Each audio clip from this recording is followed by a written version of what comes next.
Ini bagaimana Gibran? Kalau menurut saya Gibran nggak penting juga. Ya artinya kan dia masih menduduki jabatan Ya, resmi. Gibran itu menurut insting saya Bang, dia tidak akan jadi presiden di 2029. Dia nggak punya ijazah SMP. Kalau berdasarkan informasi yang dapat dia nggak pegang ijazah SMP, SD mungkin iya. Ya ketika di Solo itu ada yang bilang dia narkoboy ya kan? Narkoba itu apa? Narkoboy itu ya koboy lah.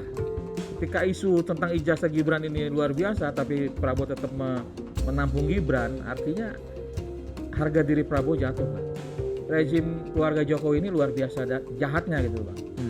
Sehingga dia lebih mementingkan keluarganya, anaknya gitu daripada kepentingan rakyat yang hari ini memang susah kan ekonomi hari ini. Iya. Ini kan tidak terlepas dari 10 tahun Jokowi berkuasa.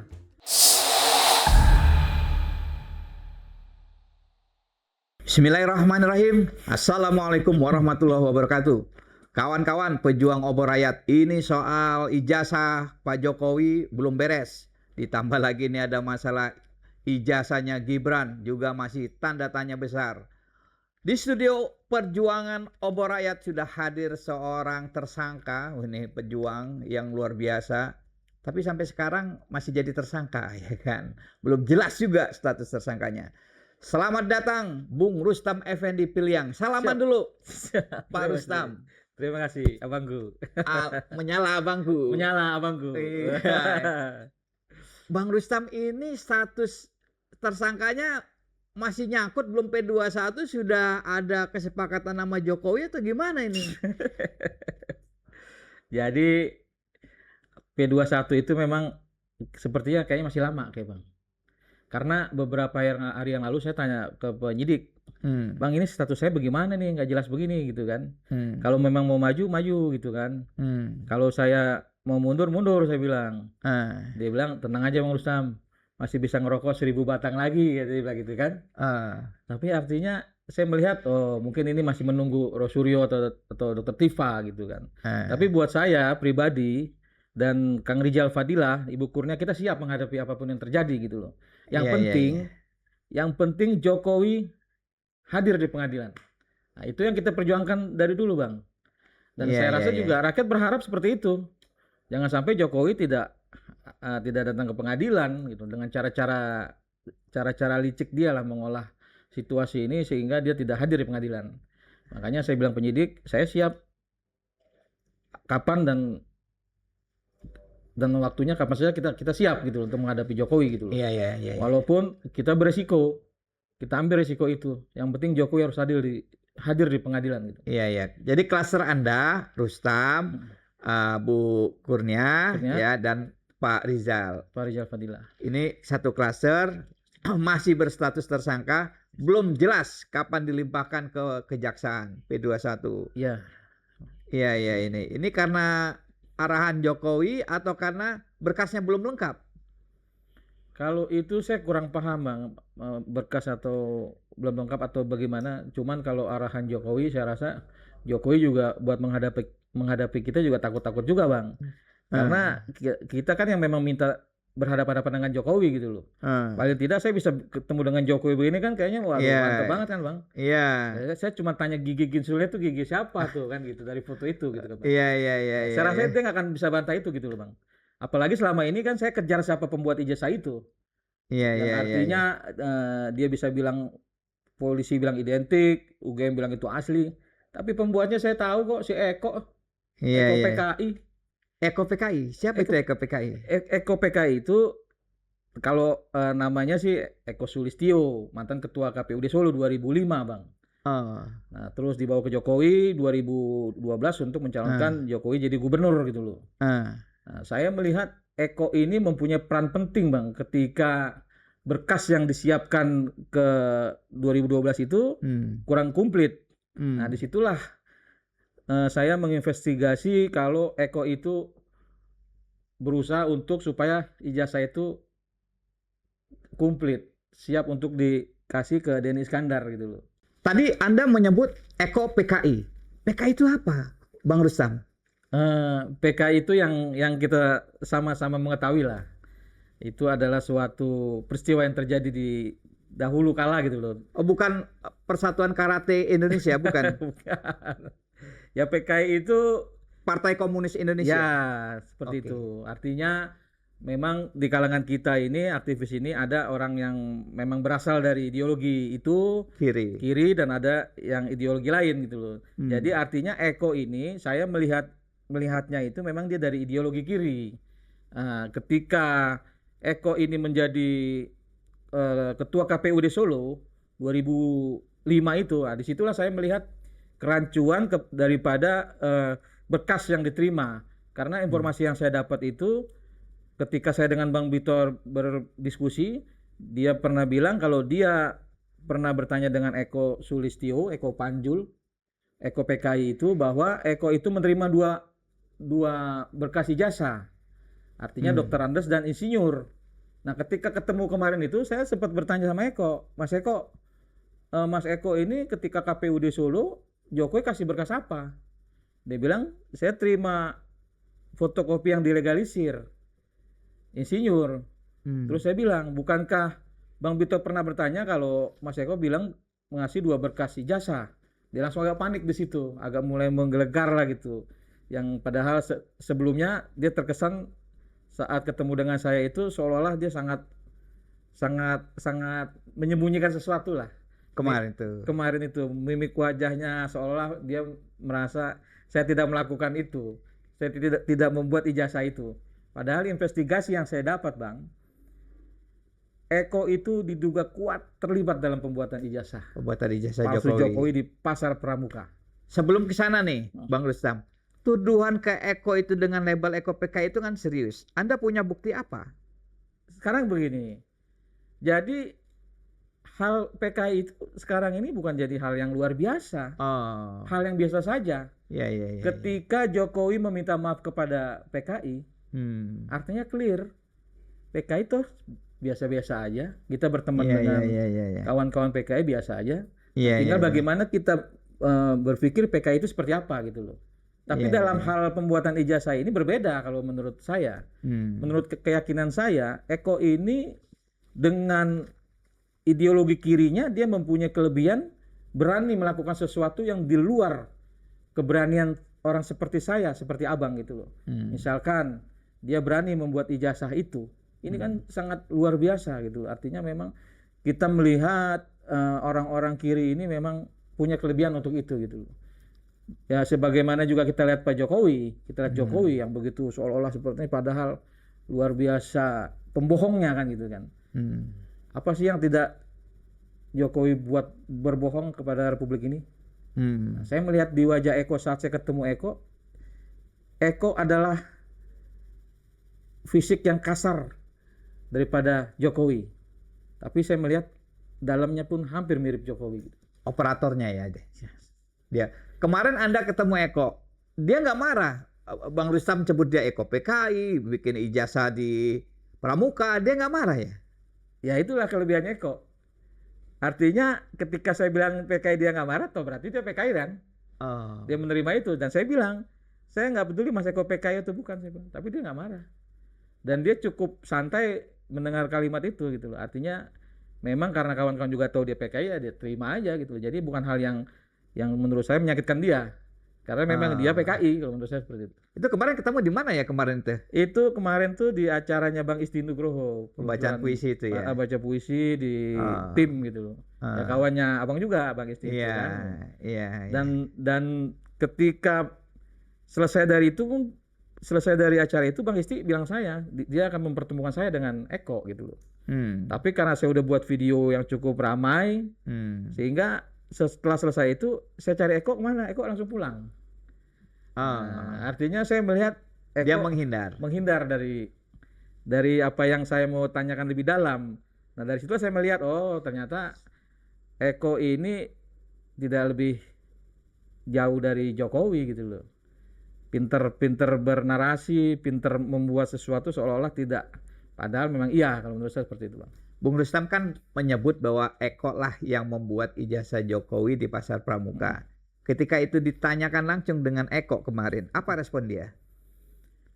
Dia sebenarnya kalau saya perhatikan dia agak grogi. grogi ya. Grogi, tapi dia berusaha buat menutupi itu, seolah-olah dia memamerkan muka seolah santai gitu. Biasa. Tapi saya tahu ada rasa yang tidak dia sukain dari itu. Ya artinya saya sampai bilang, kalau Mas Eko saya bilang PKI marah atau tidak membuat ijazah itu, kalau memang tidak silakan laporkan saya bilang, laporkan balik. Oh, Bung Rustam menantang Eko Menantang seperti Eko. itu. Tapi jawabannya enggak, saya tidak mau laporkan gitu kan. Kenapa saya bilang nggak mau laporkan? Ya nggak mau aja dia bilang gitu. Artinya dia tidak seperti itu gitu loh. Tapi saya melihatnya kalau ketika Mas Eko itu seperti itu pasti ada yang disembunyikan. Dan dia tidak mau memperbesar masalah ini. Ketika dia melaporkan saya mungkin ini akan lebih besar lagi gitu loh. Padahal ya kita harapkan kan supaya jelas kasus ini kan. Kasihan itu yang namanya Mas Roy, Dr. Tifa, Kurnia, Rijal Fadil dan saya. Ketika kasus ijazah ini, walaupun kita tahu ijazah ini memang terindikasi kuat dibuat di pasar pramuka, tapi kan kenyataan sampai hari ini kan kekuasaan itu masih berpihak pada Jokowi gitu. Yang akhirnya persidangan Roy Suryo, Dr. Tifa dan mungkin saya, maunya saya itu hari itu Eko mengaku gitu kan, tapi memang saya udah berpikir tidak mungkin mengaku gitu loh. Iya. Ibarat katanya nggak mungkin maling ngaku kan itu. Kalau ngaku pasti penjara penuh. Dan saya yakin dia nggak akan ngaku. Dan memang yang saya kejar itu bukan pengakuan dari itu. Saya cuman ingin memamerkan inilah wajahnya Eko Sulistyo, Eko Panjul, Eko PKI yang selama ini saya sebutkan gitu loh. Jadi supaya publik tahu Eko ini seperti ini. Tinggal publik melihat apakah publik melihat dia orang baik atau tidak. Iya. Dia kelihatannya santai ya. Santai. Memang jago lah dia. Iya, nggak marah. Artinya jago itu berpengalaman lah dia bang. Dari 2005 bang, menjadikan Jokowi wali kota, sampai gubernur bahkan presiden. Ini prestasi yang luar biasa kalau menurut saya. Tapi ini bukan luar biasa yang baik gitu loh, karena kan dia melakukan suatu kejahatan yang luar biasa juga pada republik ini. Dengan saya menduga kuat ya dia salah satu orang yang ikut serta dalam pembuatan ijazah itu. Iya. Ini soal lain, Bung Rustam. Ini kan belum lama, beberapa hari yang lalu, Pengadilan Tata Usaha Negara itu menyatakan bahwa dokumen yang terkait Jokowi itu bukan dokumen rahasia yang harus dibuka oleh UGM. Ini artinya apa buat Bung Rustam? Ya artinya ini kan yang lagi dikejar oleh tim Bon Jovi bang ya tim kita juga ya senior kita lah. Artinya memang tidak lagi UGM itu menutup-nutupi berkas-berkas Jokowi yang selama ini ditutupi kan, supaya clear apakah memang Jokowi itu asli ijazah dari UGM atau tidak. Tapi dengan dia menutup-nutupi kasus ini sampai ke petun, saya melihat memang ada masalah dengan Jokowi ini gitu. Nah, saya melihat kasus di UGM ini tidak lepas dari kendalinya Pratikno. Karena apa? Itu bukan hal yang biasa lagi, sudah hal yang biasa lah di kalangan kita kalau Pratikno itu diduga kuat juga terlibat dalam kasus ijazah ini, terutama di UGM itu sendiri. Nah, inilah yang saya melihat seharusnya ketika persidangan ini dimulai, Pak Prabowo ambil sikap, artinya segera copot Pratikno. Agar apa? Agar dia tidak ikut-ikutan nih dalam persidangan mengatur mensiasati semua ini gitu loh. Iya. Saran saya Prabowo harus. Tapi kan Pratikno itu titipan Jokowi nih untuk tetap menjadi anggota kabinet. Kira-kira menurut Anda Prabowo berani nggak itu mencopot Pratikno? Saya rasa Prabowo pasti berani bang. Karena memang saatnya hari ini Prabowo melakukan perubahan yang cukup besar gitu. Bukan untuk kepentingan kita, tapi untuk kepentingan Prabowo sendiri kan. Ya kita nggak pengen lah, nggak berharap Prabowo dalam 2 tahun ini tiba-tiba Prabowo jatuh kan. Iya. Karena orang dalamnya Jokowi. Kalau menurut saya kalau saya menjadi seorang Prabowo itu dengan sangat cepat saya akan hilangkan orang-orang Jokowi ini, karena memang berisiko buat saya sendiri gitu loh, buat nama baik Prabowo, Gerindra dan bangsa ini gitu loh. Iya. Kan sebetulnya sudah ada yang dicopot kan orangnya Jokowi kan. Projo, siapa Budi Ari. Dan memang saatnya lah. Dan nggak ada apa-apa juga ternyata kan. Nggak ada apa-apa juga, dan memang Jokowi sekarang bukan siapa-siapa kok. Bukan siapa-siapa. Ya terbukti hari ini saya masih bersama abang. Coba kalau ini terjadi ketika Jokowi berkuasa, seperti Bambang Tri kan, seperti Gus Nur. Hari ini artinya Prabowo itu sangat berbeda dengan Jokowi. Iya, membiarkan orang seperti Anda untuk tetap bebas, ya kan? Tanpa harus ditangkap karena mempersoalkan soal ijazah Iya, karena Jokowi. kita memperjuangkan kebenaran. Hmm. Yang saya meyakini, bahkan Prabowo sendiri bang, informasi yang saya dapat dari senior-senior, tahu ijazah Jokowi palsu. Tahu ijazah Jokowi. Tahu ijazah Jokowi palsu, dan bukan sedikit orang yang ngomong seperti itu.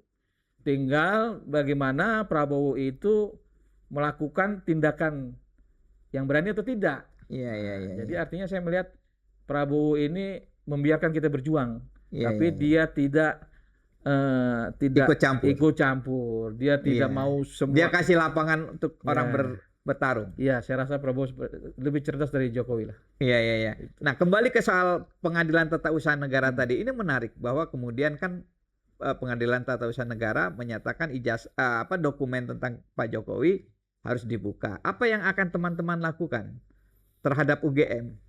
Ya, kalau untuk lebih lengkapnya saya kurang paham bang, karena kan ada tim khusus ya Bonjowi itu kan. Tapi kalau menurut saya tim ini akan mengejar UGM untuk membuka semua data-data soal Jokowi, yang menurut saya itu juga mencurigakan gitu loh bang. Artinya dari fotonya aja jelas berbeda. Oke. Dari transkrip nilainya juga saya rasa meragukan. Nah ini saya rasa tim Bonjowi lebih tahu itulah, dan ini pasti terbongkar bang. Pasti terbongkar. Iya. Oke, Jokowi ada yang bilang gini, Bung Rustam, Jokowi itu masa lalu.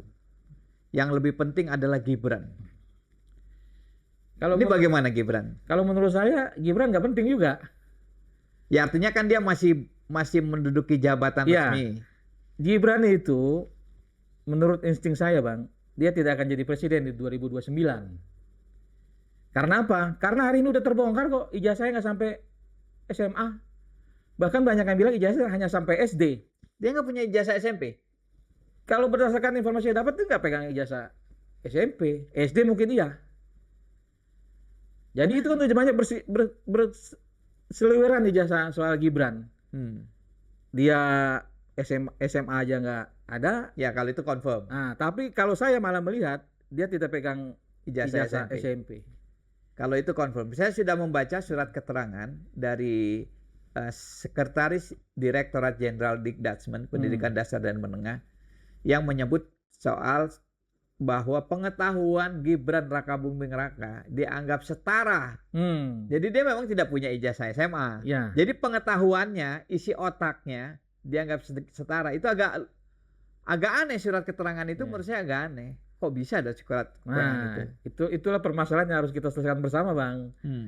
Artinya inilah saya melihat Gibran nggak akan bisa jadi presiden di 2029 karena ya rakyat tahu, bahkan ketua-ketua partai pun tahu kejadian seperti yang Abang bilang tadi. Artinya akan ada pencegahan terhadap Gibran untuk maju menjadi presiden. Jadi Jokowi ini keliling-keliling ini saya rasa harus minum dulu nih. Waduh. Jadi menurut saya Jokowi keliling-keliling Indonesia ini untuk menaikkan Gibran nggak ada gunanya juga. Nggak ada gunanya. Nggak ada gunanya juga, ijazahnya nggak sampai SMA kok. Bahkan nggak ada SMP menurut Anda? Menurut keyakinan saya mana? Saya meragukan ijazah SMP-nya. Gitu. Menurut keyakinan Bung Rustam Effendi, Gibran tidak punya ijazah. Tidak punya ijazah SMP. Ijazah SD ada? Saya rasa pasti ada kalau SD. Iya. Kenapa dia nggak punya ijazah? Ya banyak informasi yang berseliweran kalau saya melihatnya bang ya. Informasi yang saya dapat aja kan. Informasi ini kan. Kebenarannya entah iya entah tidak. Ya ketika di Solo itu ada yang bilang dia narkoboy ya kan. Narkoboy itu apa? Narkoboy itu ya koboy lah. Ya abang tahu lah narkoboy itu kan. Dia pergi ke luar negeri yang katanya untuk sekolah, ada yang bilang juga untuk berobat. Tapi ternyata kan dia berobat karena narkoboy. Kemungkinannya itu. Yang Bung Rustam dapatkan informasinya itu. Ya ini kebenarannya kita kurang ini ya, tapi informasi yang saya dapat begitu. Artinya ketika dia mau menyelesaikan SMP-nya ya tidak selesai. Bahkan SMA-nya pun begitu itu. Dan apalagi setelah Mas Roy menelusuri ke Australia. Nah, jadi memang saya melihat Gibran tuh berat untuk jadi presiden di 2029 dan mustahil gitu. Kecuali ada tangan-tangan kotor seperti MK yang seperti dulu gitu kan. Tapi hari ini saya melihat kita udah cerdas. Kita sudah tidak bisa lagi dipermainkan oleh hal-hal Jokowi yang terlihatnya di luar dugaan kita gitu loh. Artinya pasti saya yakin rakyat udah antisipasi untuk itu gitu loh. Jadi menurut Bung Rustam, peluang Gibran tidak ada. Tidak ada. Kecuali ada tangan-tangan Setan yang membantu dia. yang membantu Gibran seperti sebelumnya gitu loh. Tapi kayaknya enggak lah ya. Kayaknya Prabowo nggak mungkin menggandeng. Dugaan Anda Prabowo masih akan menarik Gibran lagi Oh, atau? nggak mungkin Bang. Enggak ya. Nggak mungkin. Karena ya Prabowo malu lah. Ketika isu tentang ijazah Gibran ini luar biasa, tapi Prabowo tetap menampung Gibran, artinya harga diri Prabowo jatuh lah. Seorang jenderal, seorang presiden, tahu ini kelemahannya dia masih tampung. Nggak lama lagi juga dibuang nih anak Bang. Maksudnya? Bisa aja disingkirkan. Bisa aja dimakzulkan Gibran. Kita kan nggak tahu peristiwa nanti ke depannya Bang. Oh, mungkin itu sebabnya kemarin Gibran duduknya udah nggak di sebelah. Jadi di rapat kabinet itu sempat heboh kan? Ya. Wakil Presiden Gibran Rakabuming Raka tidak lagi duduk di sebelah presiden seperti biasanya seorang wakil presiden, tapi dia ditempatkan bersama para menteri. Iya, ya saya melihat seperti itu. Artinya sudah ada rasa Prabowo tidak percaya diri terhadap Gibran gitu loh. Rasa mungkin malu atau mungkin tidak cocok lah gitu. Ya, itu wajar. Saya melihat Prabowo itu cerdas seperti itu. Artinya segeralah menyingkirkan Gibran gitu loh. Iya. Jangan sampai anak ini makin besar, makin besar pula taringnya kan gitu Bang. Makin besar pula cakarannya kan gitu Bang. Iya. Kita berharap banyak kok. Coba Abang boleh survei kemana-mana dah. Apakah rakyat ingin menginginkan Gibran jadi presiden? Saya rasa tidak. Enggak ya, peluangnya kecil Bang. Iya. Tapi kan posisi Jokowi kabarnya masih cukup kuat. Keliling ke Lampung, ke Nusa Tenggara Timur, jadi raja, jadi ya tokoh adat lah gitu. Ya kalau itu kan hak dia lah Bang, keliling-keliling, dia punya uang, ya entah uangnya kemarin dari mana kan yang kita tahu cukup besar itu kan. Nah, itu hak dia karena dia punya uang. Tapi untuk bicara soal politik kan gak segampang itu Bang. Apalagi kita melihat kelemahan-kelemahan Gibran yang memang sudah tidak bisa ditangani lagi. Masalah pendidikan ini kan luar biasa. Saya meyakini ya Gibran jauh lah jadi presiden. Jadi segera aja kita singkirin Jokowi gitu kan. Singkirin Gibran karena memang. Tapi caranya gimana ya memakjulkan Gibran saja tanpa memakjulkan Prabowo, itu caranya gimana ya? Itu harus kita pikirkan secara bersama. Tapi kalau analisa saya itu bisa terjadi Bang. Sebenarnya dari hal masalah ijazah saja itu sudah bisa memajukan Gibran. Tinggal bagaimana Prabowo berani menyikapi itu, membesarkan masalah ini gitu loh. Iya. Itu suatu kunci sebenarnya Bang. Cuman mungkin Prabowo, saya melihat hari ini Prabowo masih ada ikatan janji atau apalah ya gitu. Tapi dengan Jokowi, saya rasa kemudian hari juga dia akan merasa nggak pantas juga si Gibran mendampingi Prabowo dengan ijazah yang tidak jelas ini gitu loh. Menurut saya ya kan masih banyak anak bangsa yang lain. Oh pasti. Ya kan. Ya di internal Gerindra sendiri kan banyak kader-kader yang potensial untuk menjadi calon wakil presiden. Juga yang dari partai lain maupun non partai. Saya kira cukup banyak ya seharusnya ya. Sangat banyak kalau kita melihat kemampuannya Gibran ya jauh sangat banyak gitu kan. Saya melihat Gibran selama ini kan juga apa gitu loh. Bahkan dengan anak saya juga mohon maaf aja Bang. Ya lebih cerdas anak saya kan gitu kan. Artinya menurut saya Gibran kalau tidak ada bapaknya, kalau tidak ditolong pamannya nggak akan jadi seperti ini gitu. Tapi kalau dia nggak jadi wakil presiden, jadi apa ya Gibran bagusnya? Kalau itu saya rasa Bang tahu lah, mungkin mau jualan pisang lagi kan. Atau mau bisnis apa yang nggak lama akan bangkrut gitu kan. Gibran ini kan kalau nggak ada bapaknya bukan siapa-siapa Bang. Kalau nyari uang juga uang bapaknya ya, kita nggak tahu uang bapaknya dari mana kan gitu kan. Iya. Yang selama 10 tahun berkuasa ini kan saya melihat banyak korupsi KKN di rezim Jokowi gitu loh. Menurut saya kemudian hari ini pasti akan ditelusurin nih dana-dana Jokowi dari mana. Iya. Saya dengar tuh Kaesang ya, bukan Gibran ya, kan sempat membuat banyak usaha. Nah, dan banyak yang bermasalah kan. Iya, bangkrut lah. Gitu. bangkrut, banyak hutang gitu katanya kan. Banyak. Gitu. Maksudnya tidak mampu membayar utang yang dia buat. Iya. Ya artinya kan kita melihat dari situ Bang. Dia itu membuat itu hanya apa ya namanya? Seolah-olah dia ini remaja yang sukses. Padahal kalau nggak ada bapaknya bukan siapa-siapa gitu loh. Kalau Iya, bukan iya. uang bapaknya juga bukan siapa-siapa gitu. Iya, iya, iya. Kalau bapaknya tidak KKN juga bukan siapa-siapa kan gitu kan. Iya, iya, iya. Artinya memang rezim keluarga Jokowi ini luar biasa jahatnya gitu loh Bang.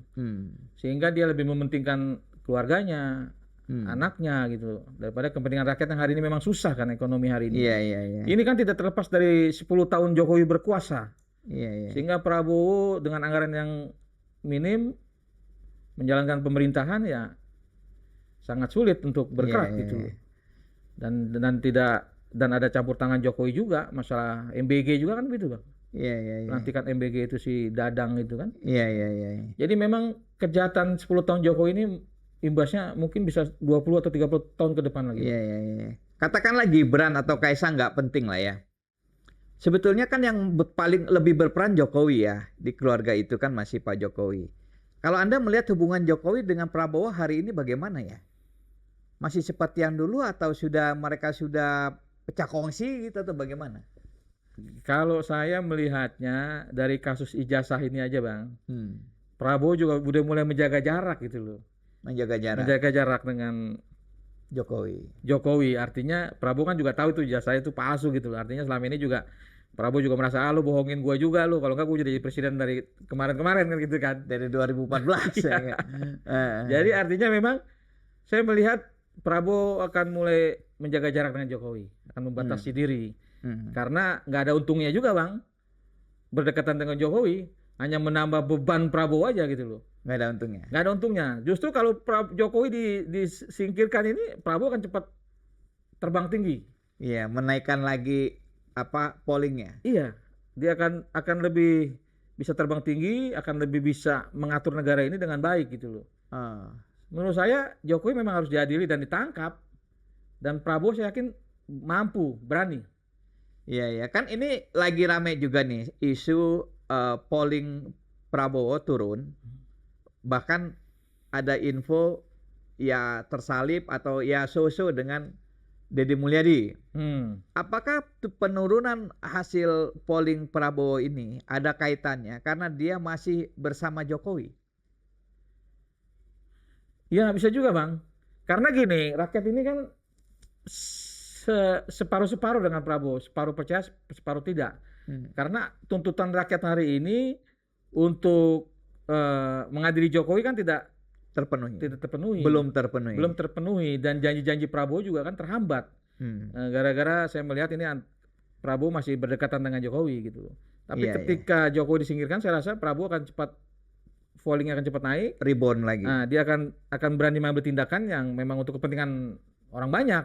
Tidak memandang lagi Jokowi siapa gitu loh. Karena saya melihat Jokowi ini memang sudah harus disingkirkan dari Prabowo gitu. Orang ini cukup berbahaya gitu loh Bang. Oke. Jadi saran Bung Rustam supaya polling Prabowo kembali rebound seperti obor rakyat nih. Obor rakyat rebound, menyala abangku. Saran Anda, Pak Prabowo harus memutuskan hubungan dengan Jokowi. Iya. Lebih cepat lebih baik. Gibran akan ikut selanjutnya. Dimakzulkan juga. Harus dimakzulkan. Soal cara nanti dicari caranya.